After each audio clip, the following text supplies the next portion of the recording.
2012 X Factor winner. A little bit of applause, please. Now here, promoting his new album, Back from the Edge, with the hit single, Say You Won't Let Go. It's our wonderful Nithya Rajan from the Huffington Post, interviewing the amazing James Arthur!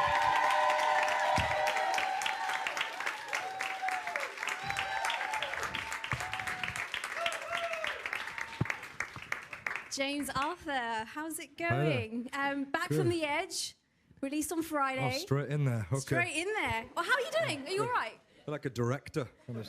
See, that's why we give you the chair to make you feel, you know.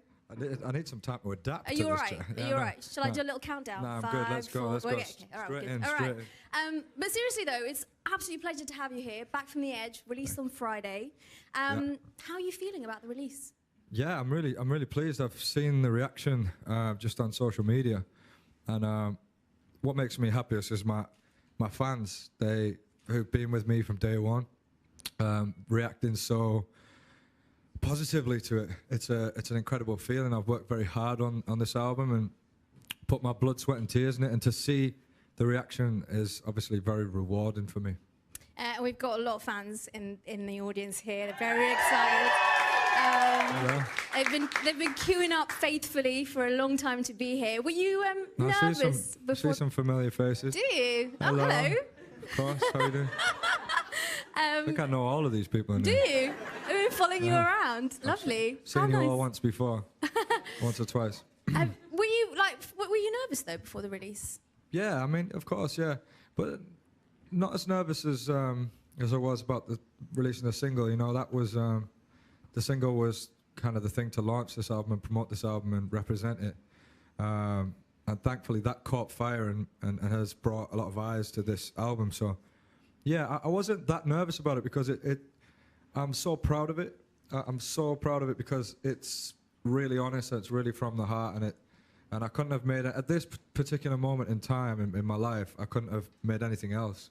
It was just meant to be. It was the words and the music is honest and raw and soulful. And if I'd have done anything else, it might have felt overthought or contrived. So. Let's talk about Say You Won't Let Go. Who here is a fan of Say You Won't Let Go? A bit louder than that, come on.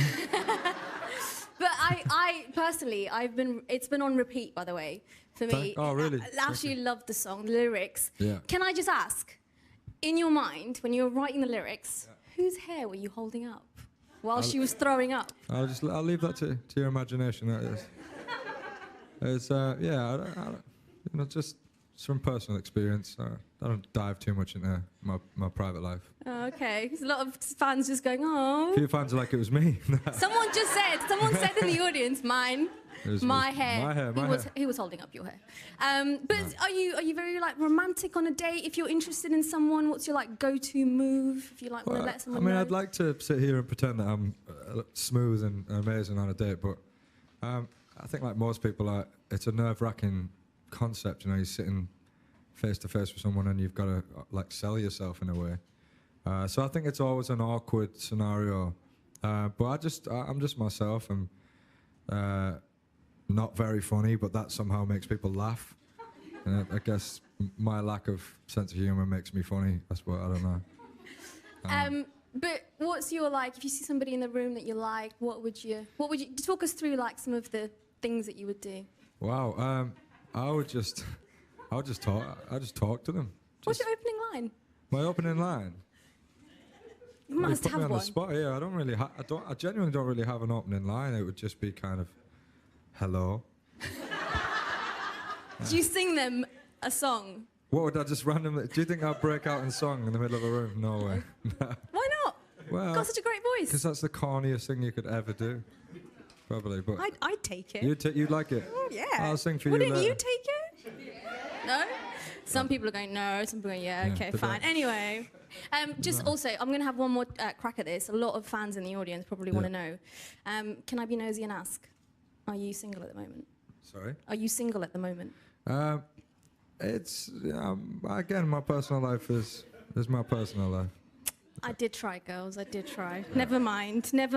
Okay, so I read somewhere that in the run-up to the album, you met Simon Cowell, and one of his lines that he told you was, "You've got to out Ed Sheeran being Ed Sheeran. Yeah. Who is he your inspiration for some of the stuff that you've written, or not really? Well, I taught Ed everything he knows. I'm older than Ed.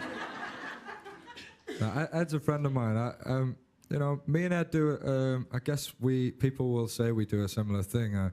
Ed's younger than me, and but he's been on the scene longer than me. I guess we both started out singer-songwriters. Our music's very conversational. The difference being we have different voices, and I'm from the north, he's from the south. We both tell stories, and of course Ed Sheeran is an inspiration to me in terms of his success and how he's brought attention to, I guess, the style of music that we do. Yeah, I mean, and he's a good friend of mine. He's a really good guy, gives great advice, really together for a young man who's got like the whole world, the eyes of the world on him. Like it's phenomenal to see how he takes it in his stride. So yeah, I'm very inspired by him as a guy and what he's achieved. Do you like run stuff by him, or is that like, how is the friendship? Do you just like, mate, I've got these lyrics, what do you think, or not really? Well, it was actually, so far in our friendship, it's been the other way around. Like he came over to my flat just before he released his last album, and he played me the whole thing acoustically back to back. I got a little exclusive. Sorry, there's a bit of hair on there. Oh, hello. What's happening over there? I was in prosthetics earlier. A whole little drama going on that I don't know about. It's tickling my okay, nose. all right. Yeah, and he played me the songs, asked me what I thought, and of course I knew it was going to be a smash hit as it was. But yeah, I mean, obviously I've shown him some things, and he actually emailed me yesterday to say congratulations on the album, and he got rid of his phone for a year. He's been traveling around, and he was like, look, I'll be back in the real world in a few months, and we'll have a beer and stuff. So nice. Yeah. And of course, X Factor. I mean, we can't talk about your success without talking about X Factor. What was your happiest memory, aside from winning? Yeah. Obviously, what was like a key moment, a happiest memory from the show for you, looking back? It was a really it was the most stressful experience of my life, but also the most enjoyable. I'll never forget that family atmosphere. You know, we all were in this really like unique situation. The whole country is watching us every Saturday night. So our group bonded really well, made some good friends off there, likes of Ella Henderson, Rylan Clark, and Union J, and people like that. You know, we all kind of were tight. So I just remember enjoying the process, hanging out with them, and the producers were really cool. I think it was about week 5 or something I did Sexy and I Know It, and it was Gary Barlow was like the tough guy on the panel, and you had to impress him. If he said it was good, like you felt like you'd done well, and he said it was the performance of the seasons, and that was I remember that being a nice moment for me. Amazing. And you've been very open about your journey from X Factor through to now. You've kind of been very honest with the public. How do you think the show needs to sort of better prepare like people coming out from the show into the limelight? Do you think they prepare their contestants well enough for the limelight and the fame? Because it's overnight, isn't it? Yeah, it is overnight. Well, to be quite honest, I don't think there's any way to prepare anybody for that process. You never know what's happening. It's such an unpredictable experience. I think you need to have good friends and family around you, a good support network to keep your feet on the ground. The show do all they can. There's welfare people on the show, and they look after you as much as they can.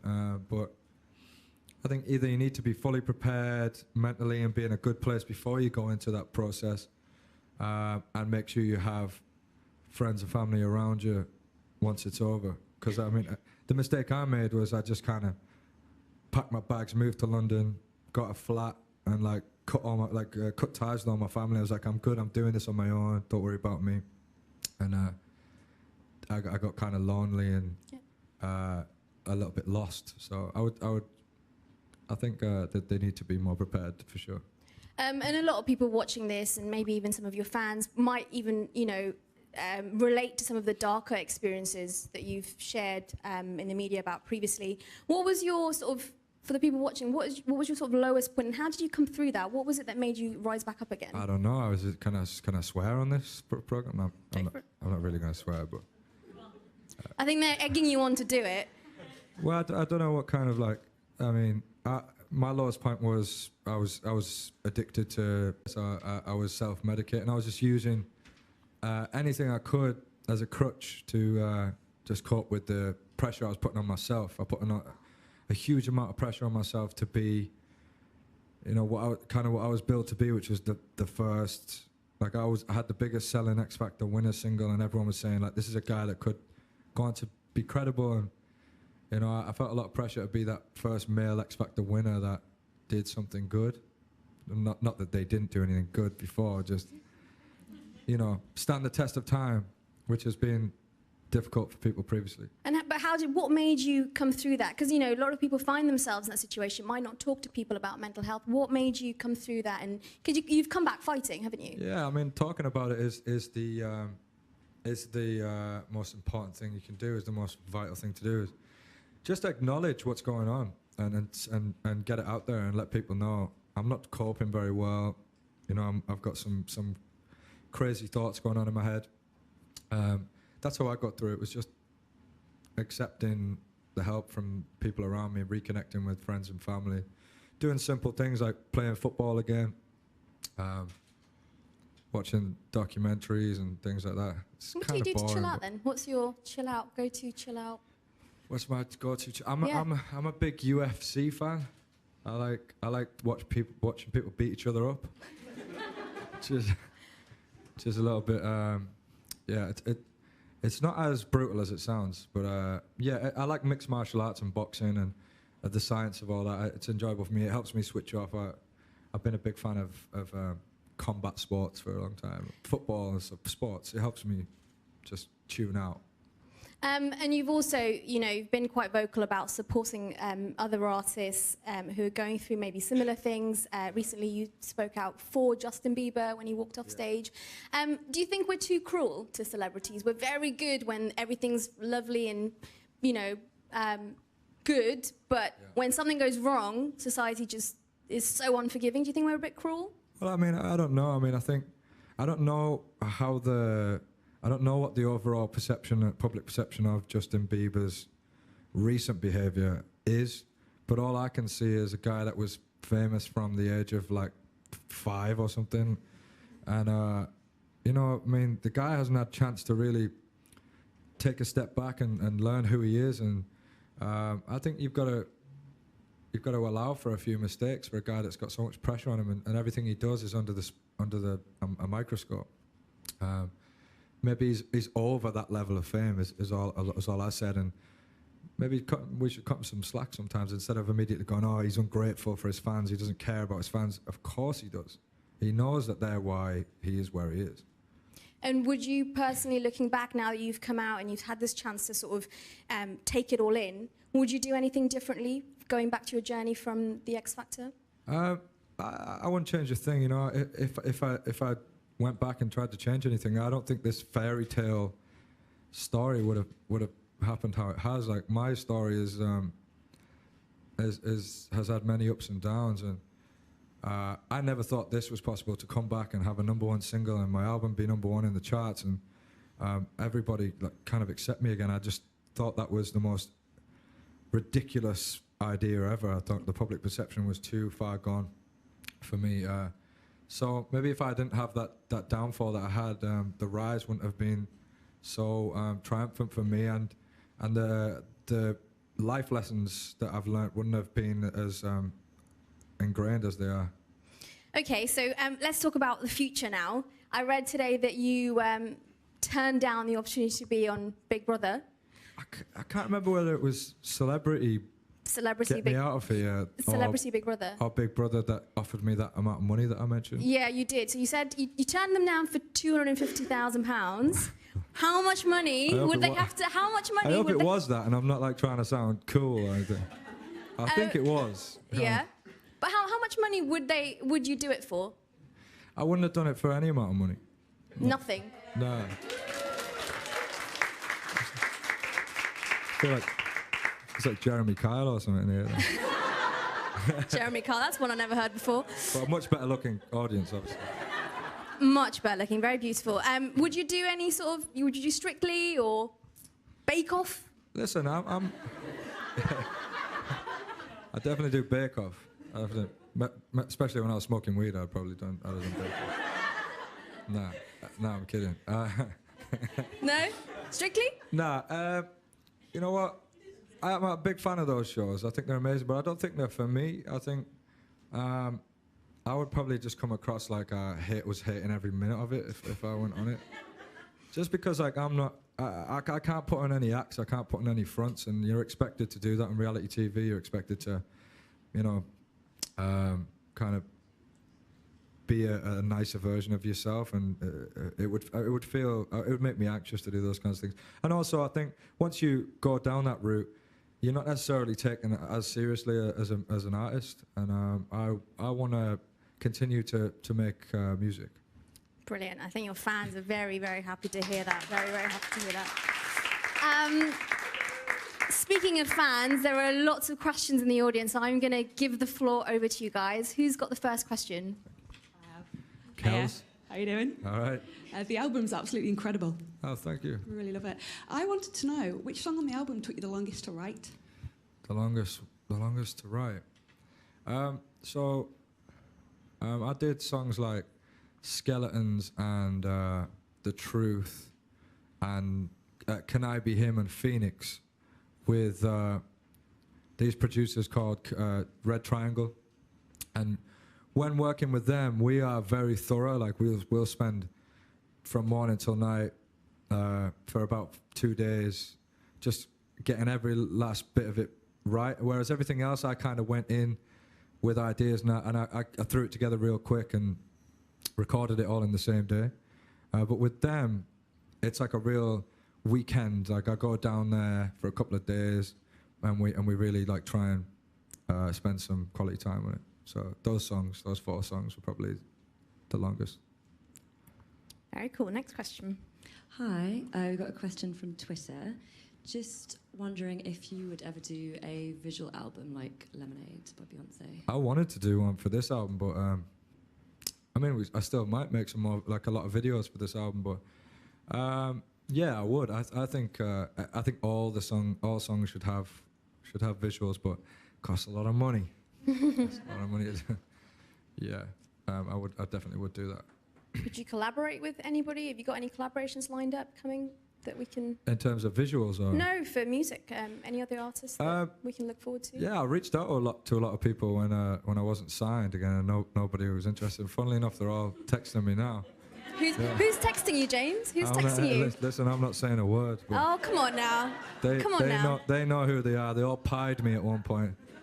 Can I just name some names and you can just tell me yay or nay? You play hardball, don't you? Yeah, a little bit. Can I? You can try. I'll say no to all of them. Ed Sheeran? Nope. Beyonce? Yeah, Beyonce. If she's oh, hello. Oh yeah, me and B, we're close. Me and B. Yeah. Nice. Yeah, I got something out. We're making a second visual album called Cherryade. Nice, I like it. Let's move on to the next question. Hi, so welcome back and congratulations. Thank you. So I was just wondering, if you could have written or co-written any song in history, what would it be and why? That's a great question, thank you. I feel really cooped up in this chair, like I did warn you. Do I look cooped up? No, you don't, you look very cool. Thank you. That's a great question. Who would a song that I would love to have written? Or co-written? Bloody hell, that's a great question. No, it's a mind bender. Since we're talking about Beyonce, here we go. Maybe "Crazy in Love" was a pretty big song. That's just because I can't really think of anything right now, but there weren't many bigger songs than that, and good song as well. So maybe something like that. Something that has stood the test of time, for sure. Maybe "Single Ladies." Single Ladies, for sure. Do you know the moves to that? Do I know the moves? Yeah. Well, come on, do a little Beyonce for all of them. I feel like you... Oh, she's got it. Someone just responded with a little Beyonce from the crowd as well. I feel like you know the whole routine now. I think I do. In my mind, I'm already doing it. You're doing it? Yeah, a little bit. Go on, next question. Hi, James. Nice to see you again. Hey, man. How you doing? So One Direction is splitting up right now, and do you have some advice to give to them? Are they on a break or are they splitting up? I think they are. It's a rumor. So what would Yeah. you say to them? What would they? Well, I mean, take a break. I mean, there's not many people more famous than One Direction, and that level of attention must be quite stressful. So I'd just say, use your time wisely. You know, get your head together, do your own thing, and then come back and give people what they want. Are you a fan of One Direction? I'm definitely a fan of what they've done. Their success is unparalleled, it's unprecedented. Musically, I think the songs are absolutely amazing as well. Yeah. We should have more boy bands as well, don't you think? Yeah, but I think it's very. I mean, that's why they are where they are, because they've managed to pull off something that is really hard to do, and that's make 5 guys like really marketable, and the songs are good, and sustain that success. Like it's very difficult to do. Absolutely.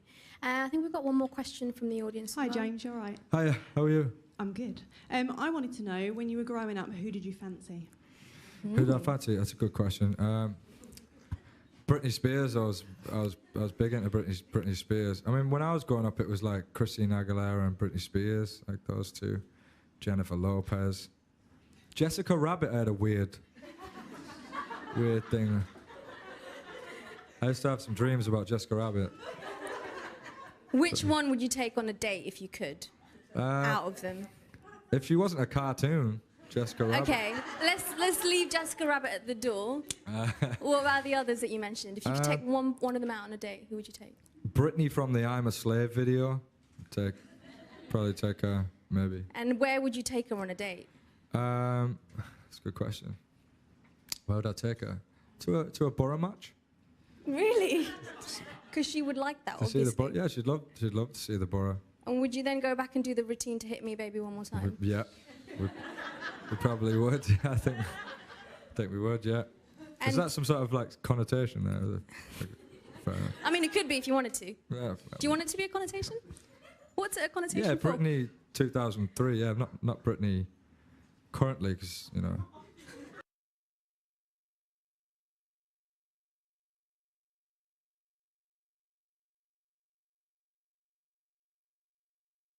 So has anyone got any other horror stories from the tour buses?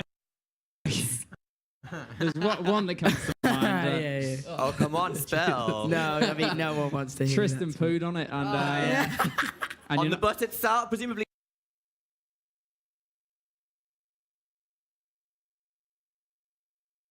Then go back and do the routine to Hit Me Baby one more time. Yeah, we probably would. I think we would. Yeah. Is And- that some sort of like connotation there? Like, fair enough. I mean, it could be if you wanted to. Yeah. Do you want it to be a connotation? What's it a connotation Yeah, for? Britney 2003. Yeah, not Britney currently, because you know. Well, no, not. Go on. You're on a roll here. Go on, keep going. No, I mean, she's married, isn't she? No. Potentially, yeah. Good save, yeah. Yeah, great save. No, I mean she's not Britney from the I'm a Slave video, no. Right, so Britney from I'm a Slave video is in the room. You're opposite. Yeah. Tell me what you're going to do next. Oh my God. I feel like you want me to say something really inappropriate, and then. Just asking. Then, yeah. I mean, I'd probably just say hello. How are you doing?